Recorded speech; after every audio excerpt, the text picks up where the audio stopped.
Quick history, equipping you with the knowledge of the past. Indian Mutiny, the first war of independence.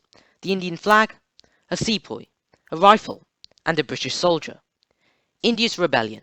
Hero points worthy of regarding when looking back at India's history, specifically throughout the time period of 1857 following through to 1858, concerned chiefly with a broad, yet part ineffectual, rebellion. Uprising causes. There were several factors that influenced the eventual uprising against the British. Here are perhaps the more prominent determinants. For one, the East India Company kept enraging the natives by denying land rights and increasing taxes uncontrollably, which forced even the richer population out of pocket. Furthermore, Christianity was replacing other religions within India, as churches were displacing temples and mosques, which infuriated numerous. Visible, the division between British and the locals were progressing as a constant. Where would it lead? Only time would tell. The Sepoy Hardship. By 1850, 200,000 sepoys, the Indian soldiers, fought for the British Army in India, alongside 40,000 British soldiers. Although Queen Victoria held by her speech that the British Empire's sole motive was to advance civilization and boost nations financially, many sepoys were still angry, despite railways, schools, and hospitals being constructed. This was primarily due to the reality that they were scarcely ever in luck for a promotion or pay rise, and were usually the leading to venture into risk-associated regions. The Rifle-musket. Termed the Enfield Pattern, 1853, this introduction of the rifled musket was the immediate cause of the most bloody rebellion ever faced by the British Empire. Every sepoy, in January of 1857, was presented with this new firearm.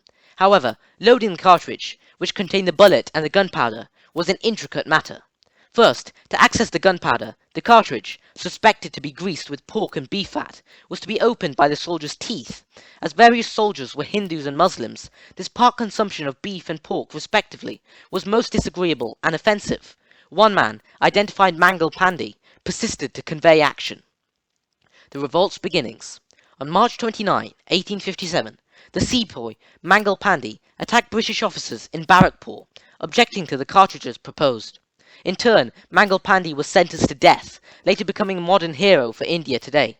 Following, 85 sepoys who protested were sentenced to 10 years in prison, but backing support, their comrades opposed in numbers incomprehensible. Northern India was submerged into a lasting rebellion.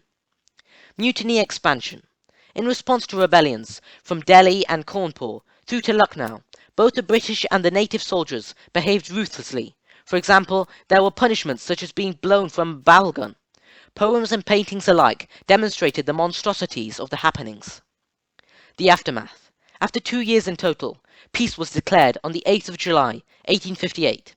Though in response to be thoroughly agitated by the affairs, a swift reaction exercised throughout the nation. For one, the East India Company was dissolved, allowing the British Company itself to access all powers and assets. In addition, a direct viceroy was in charge of India rather than the Queen from England, and religious interests were less intervened with. In summary, there were many causes of the Indian Mutiny, yet the Enfield P-53 was the immediate turning point. While it's too tight to describe the events of 1857 to 58 as mutiny, which to date isn't completely determined, it is too far-flung to describe the incidents of history as War of Independence. Instead, rebellion is perhaps stronger suited.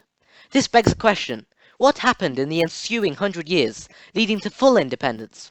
Look out for the next installment of the series. Subscribe, sound that notification bell, share, and give this video a thumbs up. Quick history.